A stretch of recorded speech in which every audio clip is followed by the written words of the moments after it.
warahmatullahi wabarakatuh. Waalaikumsalam.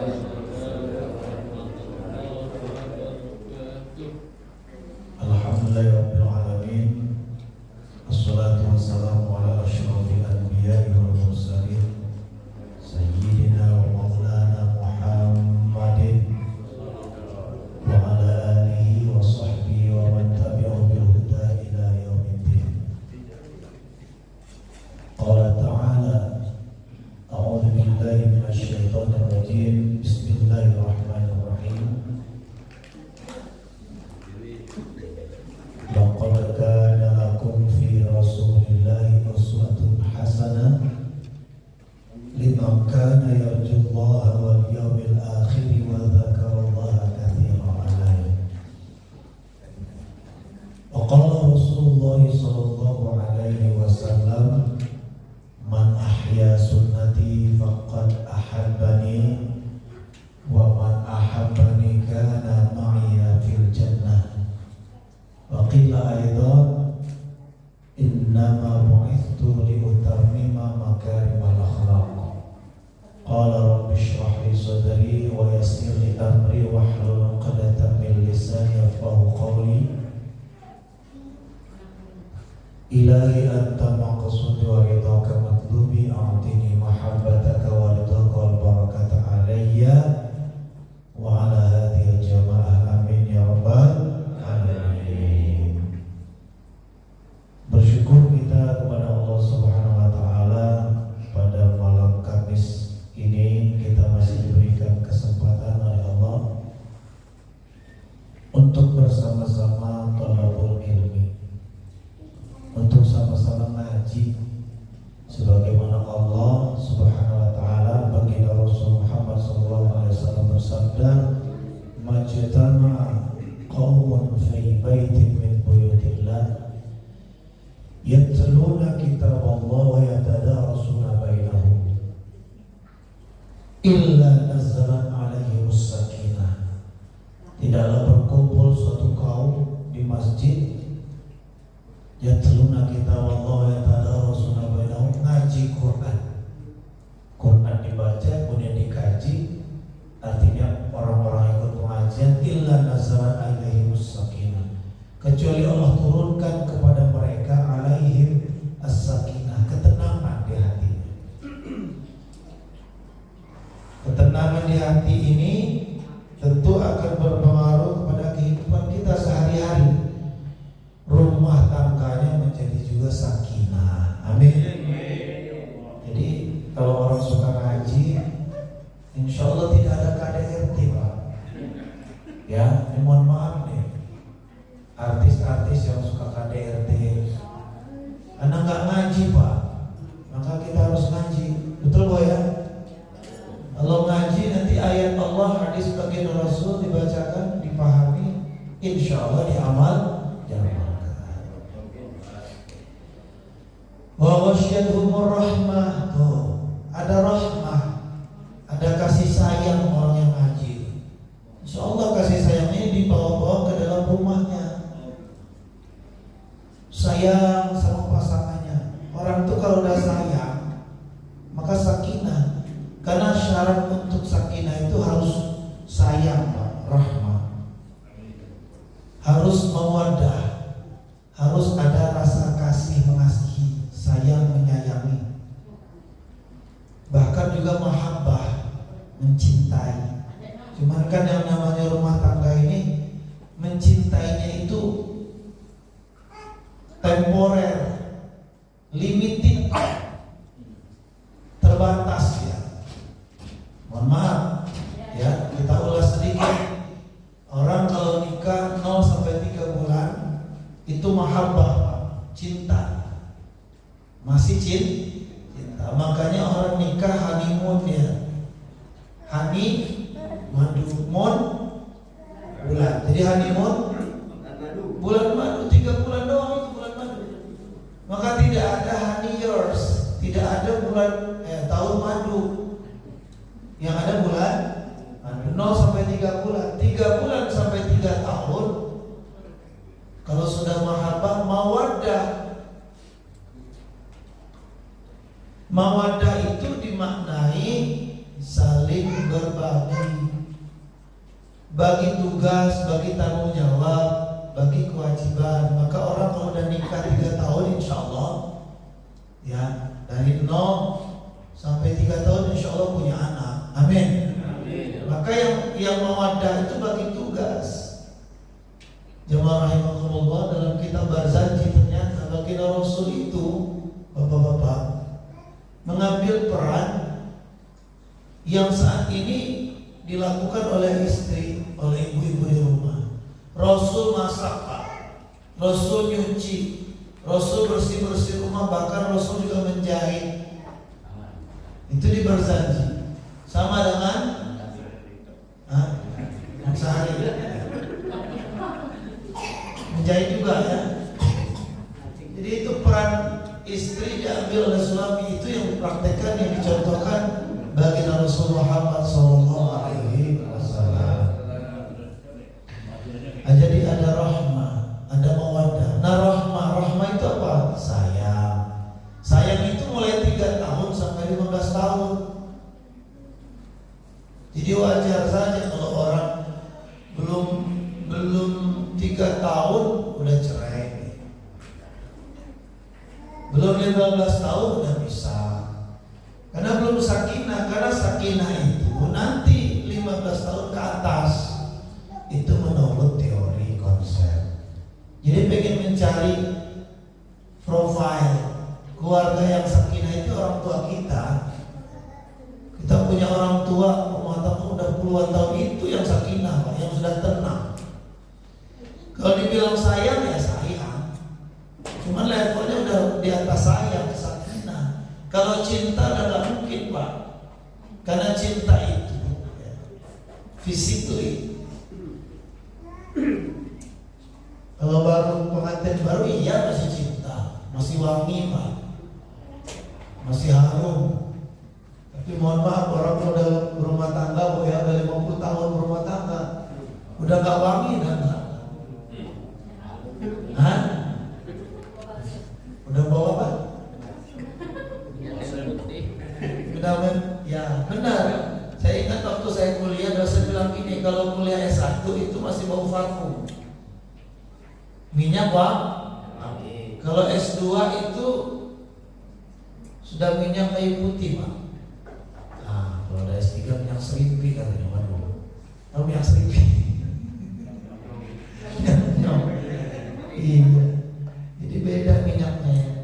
Bapak Ibu jamaah rahimahullah, insyaallah yang pengajian ini ada rahmah. Diliputi rahmah, kasih sayang. Bukan hanya kasih sayang sesama kita yang di sini, sampai yang di rumah juga. Maka hadirkan istrinya kalau pengajian, Pak, biar rahmahnya diliputi oleh Allah Subhanahu wa taala. Wa ghasyiyatuhumur rahmah, diliputi mereka ar-rahmah, kasih sayang. Yang punya sifat rahmat itu Allah. Jadi kalau kasih sayang Allah sudah turun kepada kita, Masya Allah, tidak ada benci, tidak ada hasad, tidak ada saling memusuhi, yang ada saling menyayangi antara sesama. Ini pentingnya pengajian. Wa khafathumul malaika. Nah, ini penting. Malaikat ikut mengerumuni. Jadi cari amalia, perbuatan ya, yang didekati oleh malaikat, Pak. Ini mohon maaf ini. Coba pilih-pilih, Pak. Malaikat itu mau hadir di mana? Di majelis apa? Majelis ilmu, majelis zikir, apa majelis leng? Majelis gaplek. Ada nggak malaikat di majelis leng? Nggak ada. Malaikat hadir mengerumuni majelis ilmi, majelis ilmu. Khafathumul malaika, malaikat ikut berkerumun, Pak, kalau kita ikut ngaji. Cuman kita nggak lihat aja, ikut malaikat itu ngaji. Kemudian ini yang penting juga yang keempat, wa dzakarahumullahu fi man 'indah. Dzakarahum, Allah menyebut, zakarallahu mereka fi man 'indah. Allah menyebut nama-nama mereka di antara penduduk langit. Jadi fulan bin fulan, fulan bin fulan, Fulana binti Fulan, dia ikut ngaji disebut namanya oleh Allah di antara penduduk langit. Jadi malaikat pada tahu ini, karena Allah menyebut-nyebut namanya yang mengaji. Insya Allah nama kita disebut-sebut oleh Allah. Amin. Salawat beriring salam, semoga Allah senantiasa limpah curahkan kepada junjungan kita Nabiullah Karim Nabi Muhammadin. Mas Baron mana Mas Baron? Izin. Mas Baron, saya perhatikan sudah ada wasifah, sudah ada wirid di habis sholat. Sungguhnya lama wiridnya. Nah, berarti ini ada kebiasaan yang baik, membaca wirid, zikir, wirid, termasuk sholawat Bapak Ibu. Jadi Syekh Ali Jabir pernah sampaikan mana yang lebih baik, baca Quran dengan sholawat di hari Jumat. Ternyata jawaban Syekh Ali Jabir berdasarkan pendapat ulama itu sholawat. Hari Jumat perbanyak sholawat. Nah kita juga harus perbanyak sholawat. Sholawat ini luar biasa manfaatnya ya. Kalau bisa sholawat itu rutin, tiap hari sholawat. Ada sholawat badriyah, kita udah coba kemarinnya. Sholat nariyah, sholawat nariyah, sholawat Jibril, sholawat apalagi banyak sholawat yang terus kita hafalkan. Kalau nggak hafal ya udah sallallahu ala Muhammad, sallallahu alaihi, sallallahu ala Muhammad, sallallahu alaihi wasallam, sallallahu ala Muhammad, sallallahu alaihi wasallam. Jamaah rahimahullah. Ternyata kalau kita cari di Google, barangkali di YouTube, ada fadilahnya sholawat Jibril ini ya. Luar biasa Pak, diamalkan, dibaca sebanyak-banyaknya, tapi rutin. Insya Allah ya. Di antara manfaat sholawat ini banyak. Kita baca sholawat satu kali, kata baginda Rasulullah sallallahu alaihi wasallam, Allah bersolawat untuknya. Jadi Allah itu bersolawat kepada Nabi, malaikat bersolawat kepada Nabi, kita bersolawat kepada Nabi. Tapi Allah juga bersolawat kepada orang yang bersolawat kepada Nabi. Makna solawat Allah itu beda. Ya. Salawat malaikat kepada Nabi, apa makna salawat malaikat kepada Nabi? Apa makna salawat Allah kepada Nabi? Makna salawat malaikat kepada Nabi? Makna salawat kita kepada Nabi?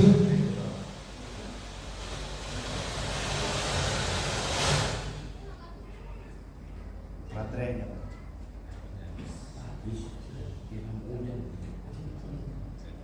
Jadi makna salawat itu beda-beda. Kalau salawat Allah apa? Salawat malaikat apa? Salawat kita kepada Allah apa? Dan Allah bersalawat kepada kita yang bersalawat kepada Nabi. Jadi maknanya oleh ulama diartikan kalau Allah bersalawat kepada Nabi, Allah mengampuni, Allah melindungi, Allah mengayomi orang yang bersalawat kepada Nabi. Maka nggak heran kalau orang banyak salawat dia selamat, diselamatkan oleh Allah. Dan salawat itu ternyata, orang yang bersalawat itu ternyata bisa mengusir syaitan. Jadi syaitan bisa nyingkir dengan orang yang salawat. Kenapa? Syaitan itu dia bersyahadatullah tapi tidak syahadatul Rasul. Syaitan itu syahadat asyhadu alla ilaha illallah. Syaitan, iblis laknatullah alaih, mengakui Tuhannya mereka itu Allah. Cuman satu doang, dia gak mau sujud sama Nabi, gak sujud sama Nabi Adam. Jadi dia termasuk kepada Nabi Muhammad, dia gak mau tunduk patuh, gak mau sholawat sama Nabi Muhammad. Maka yang ditakutkan para bangsa jin itu sholawat sebenarnya. Maka insya Allah kita yang rajin sholawat, insya Allah ya terhindar dari godaan setan, setan juga nyingkir insya Allah. Amin ya rabbal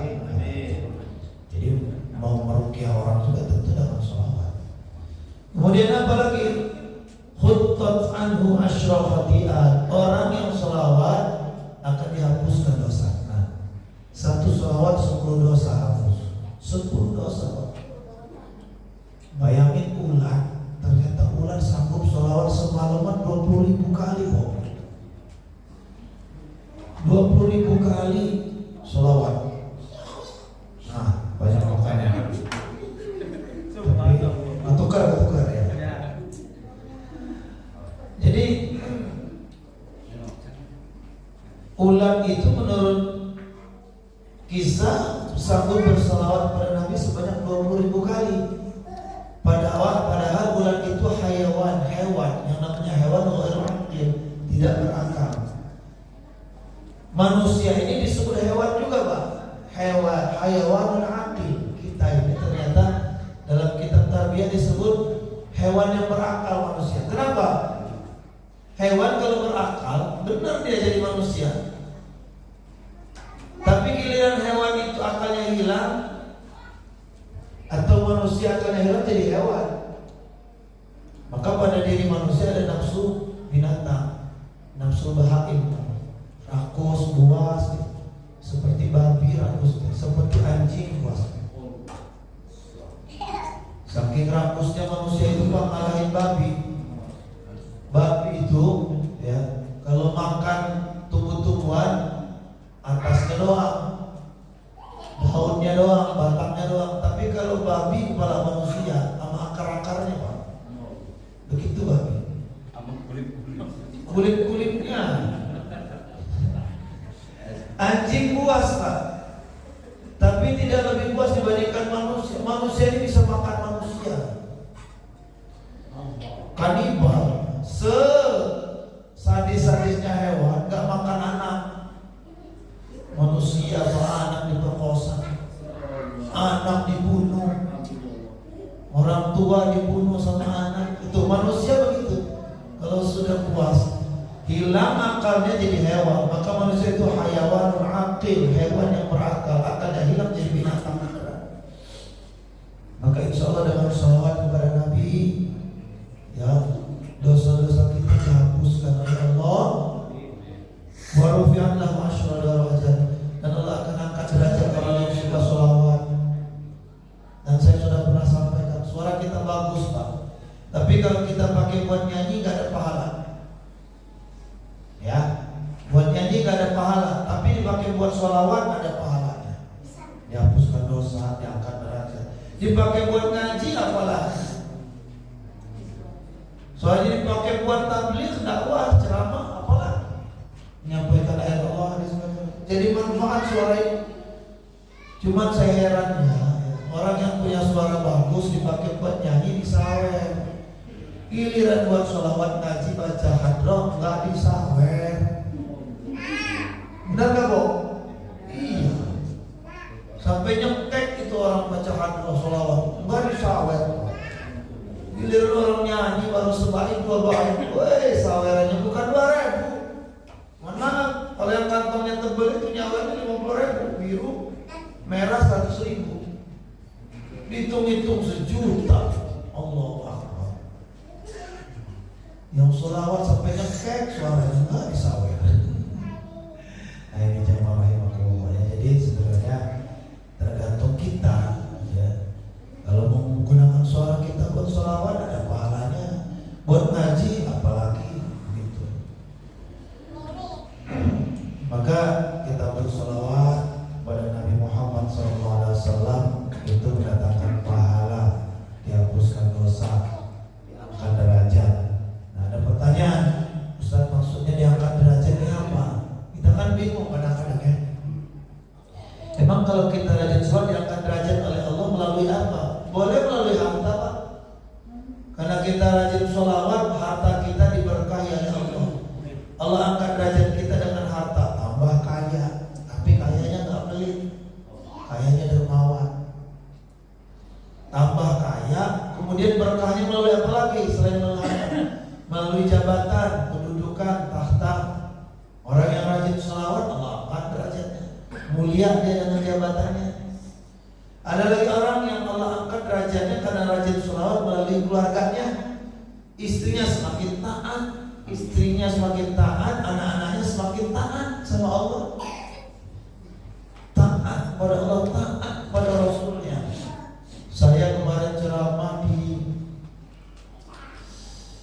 Jampang 3, saya sebutin aja tempatnya apa.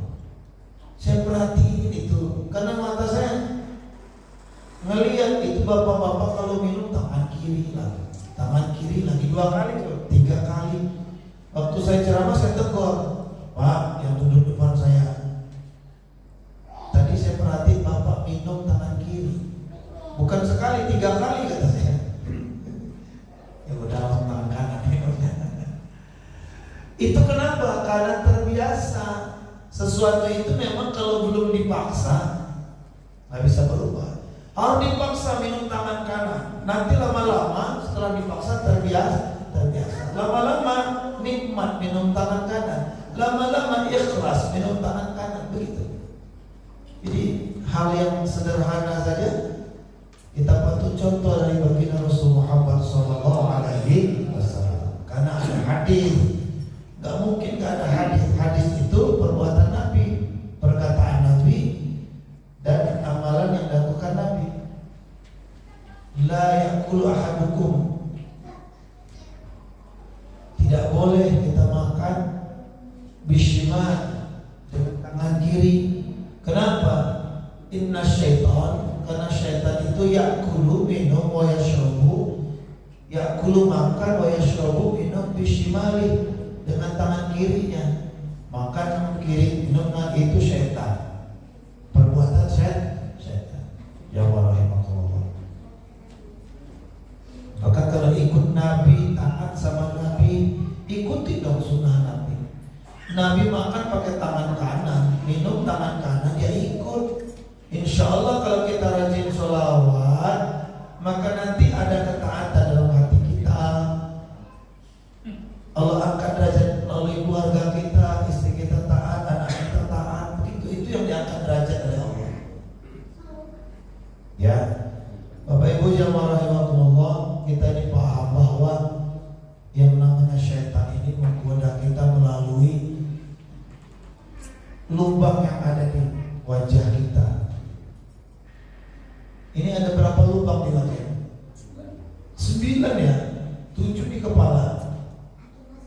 Ini melalui mata nih setan menggoda. 1, 2, ada 2 nih Pak. Melihat kuasa-kuasa Allah yang tidak baik, itu digoda setan.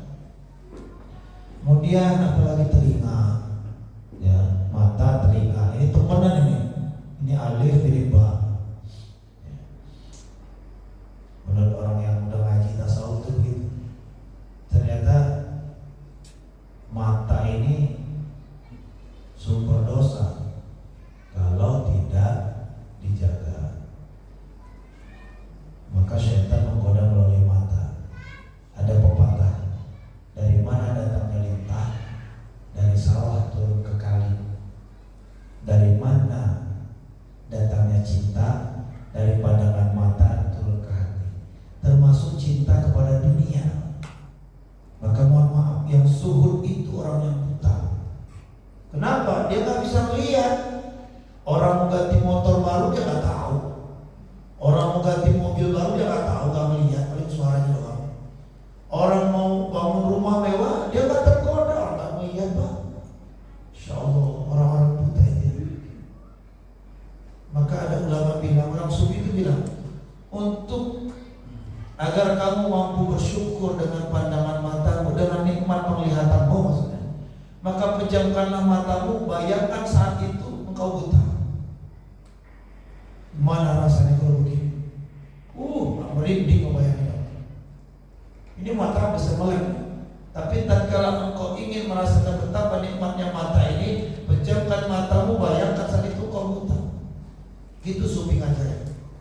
Sungguh beruntung orang yang buta, kata orang sufi, karena mereka akan terbebaskan di hari kiamat dari hisab penglihatan mata. Hisab mata ini lama ya.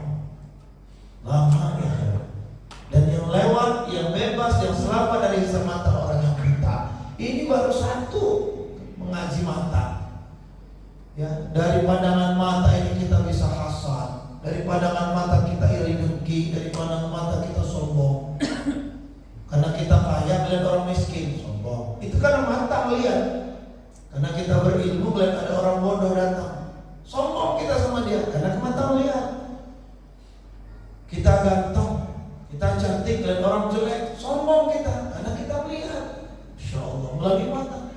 Karena kita rajin sholat, melihat orang nggak sholat, dan lihat orang nggak sholat, padahal kita rajin sholat, akhirnya sombong dengan sholat kita. Jadi sombong itu boleh jadi melalui harta, tahta, melalui ilmu, melalui fisik kita, melalui ibadah kita. Masya Allah, setan menggoda melalui mata kita, karena mata melihat. Kemudian melalui telinga, yang senang benar kalau ghibah. Ibu-ibu, bu, saya itu perhatikan ya, nggak ngerti saya. Memang Allah ciptakan fitrahnya begitu kali. Perempuan tuh paling senang ghibah. Dipancing dikit aja langsung tuh nyamber dia, nyetrumnya cepet bener. Ghibah itu apa? Ngomongin orang. Kalau kebaikannya diomongin ghibah, kalau keburukannya sama itu. Kalau keburukannya diomongin ghibah juga. Kalau benar jadi ghibah, kalau nggak benar jadi fitnah. Saya perhatiin itu.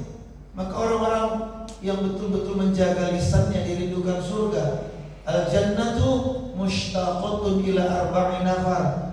4 golongan manusia dirindukan surga. Salah satu diantaranya hafizul lisan. Dia jaga lisannya, dia nggak ngomong sembarangan. Termasuk ngomong yang kasar, ngomong yang kotor, masuk ngomongin orang. Terus ada sekarang lagi tren medsos perspektif Al-Quran. Ternyata Pak, medsos itu juga bisa jadi sarana ghibah. Karena apa bedanya kita ngetik, ngomongin orang juga ngetiknya. Kita japri orang, kita broadcast, kita kirim pesan ke si anu itu. Jangan percaya omongannya. Orangnya munafik, depan kita aja baik, belakang kita ngomongin. Itu dari medsos itu. Maka ada ustaz, ulama, dai itu menyampaikan mubalik, hati-hati katanya. Boleh jadi omongan sedikit di medsos itu hisabnya lama di akhirat. Betul Pak. Omongan sedikit bisa jadi lama hisabnya di akhirat. Dan orang itu mudah sekali tersinggung dengan medsos. Ya. Ketika namanya sudah viral di medsos, kasihan ya, artis yang diisukan, artis yang difitnah, artis yang dibully karena dia melakukan ini, melakukan itu. Semua tahu se-Indonesia Raya. Jutaan orang tahu aibnya. Kasihan ya seperti itu. Bapak Ibu jamaah rahimakumullah. Maka melalui pendengaran, melalui lisan, melalui mata, melalui hidup juga kan. Jadi Allah, setan menggoda kita. Bapak Ibu jamaah rahimakumullah, barangkali bagaimana Ustaz cara mencegahnya, ya, cara mengantisipasinya, prepare ya, supaya kita ini kuat dengan godaan setan. Maka yaitu tadi diantaranya banyak istighfar yang didawamkan oleh baginda Rasul Muhammad SAW adalah istighfar.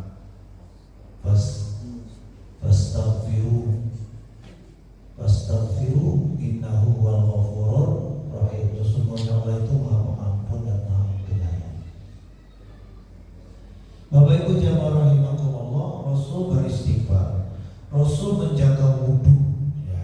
Ditambah lagi kita sebagai umatnya bersolawat kepada Nabi, bergaul dengan orang-orang yang soleh. Maka mudah-mudahan itu yang bisa membimbing, mengarahkan kita ke jalan yang benar. Insya itu Bapak Ibu jamaah rahimakumullah. Jadi kita sholat saja masih digoda maksudnya, apalagi nggak sholat.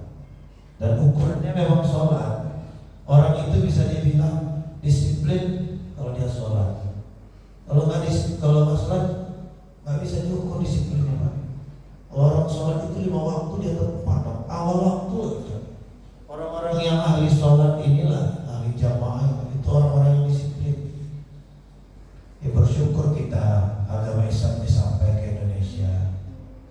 Sholatnya juga sampai ke Indonesia, sholatnya Nabi sampai ke Indonesia. Tapi masih banyak juga yang tak ngambil. Ada yang sholatnya cuma setahun sekali, Idul Fitri doang. Ada yang seminggu sekali sholat Jumat doang. Ada yang baru ngambil maghribnya doang. Maka ini tugas kita bersama-sama. Yuk kita dakwahkan agama ini. Ajak orang, ayo ambil ajaran Rasul. Jauh loh Mekah itu, jauh Mekah itu. Perjalanan pesawat aja 9 jam, apalagi perjalanan darat. Tapi agama agama itu bisa sampai ke Indonesia, ke rumah-rumah kita, ke anak cucu turunan kita, ke tetangga kita. Bahwa ya sempurna Islam yang diajarkan oleh Rasul itu kita bisa ambil semua, jangan separuh-separuh. Ya buku ya Ustaz, belum 5 waktu ya maghribnya aja dulu. Ya tapi jangan selamanya, karena umur ini nggak ada yang tahu. Ya tahun depan lah Ustaz saya tambah sama isyanya. Tahun depan meninggal nanti gimana? Belum tentu tahun depan nyampe umurnya. Baru biasakan sholat maghrib doang, sholat maghrib tok. Ya jawab rahimahumullah. Jadi kalau kita sudah wajibnya berhasil, tinggal tambah sunnahnya. Apa itu? Jamaah. Wajibnya kan 5 waktu betul, tapi sendiri. Nah ditambah sunnahnya, wajib dengan sunnah itu, sholat itu ditambah sunnahnya itu berjamaah. Ya, berjamaah itu sunnah Bapak Ibu. Sunnah bagi Rasul Muhammad SAW berjamaah. Sudah ditambah berjamaah, ditambah lagi sholat malam. Sering bangun malam Pak? Insya Allah. Ngapain? Biasa. B2 apa bisa tuh? B2 ya? BAB, BPIS. Udah tidur tidur lagi. Padahal saya pernah baca riwayat hadis, orang yang berusaha walaupun dia ngantuk, ya kalau bisa sih jangan ngantuk. Walaupun cuma ngantuk aja, sholat tetap dinilai pahala oleh Allah Subhanahu wa taala. Wa minal laili fatahajjat bihi nafilatan lak asa ayyab'atsaka rabbuka maqaman mahmuda. Nanti hidupnya itu akan dimuliakan oleh Allah Subhanahu wa taala. Bahkan saya pernah baca sebuah kitab namanya Kitab Tabiul Ghafilin. Orang yang bisa nyebrang sirat secepat kilat menyambar, berpelais langsung masuk surga, nggak lambat. Itu orang yang tahajud di malam harinya Pak. Seumur-umur dia tahajud, dia nanti nyebrang sirat nggak kebanyakan orang. Ada orang nyebrang sirat seperti jalan kaki, ada yang seperti sprint, ada yang seperti naik kendaraan, ada yang seperti apa gitu. Tapi ini yang luar biasa, dia nyebrang siratnya secepat kilat, seperti kilat. Siapa itu kok cepat amat langsung masuk surga? Ternyata orang yang qiyamul lail, orang yang sholat tahajud. Mudah-mudahan jadi motivasi buat kita. Amin. Ini saja barangkali yang bisa saya sampaikan. Mudah-mudahan kajian-kajian seperti ini bisa dihadiri oleh jamaah masjid kita, bapak-bapak, ibu-ibu, biar apa? Turun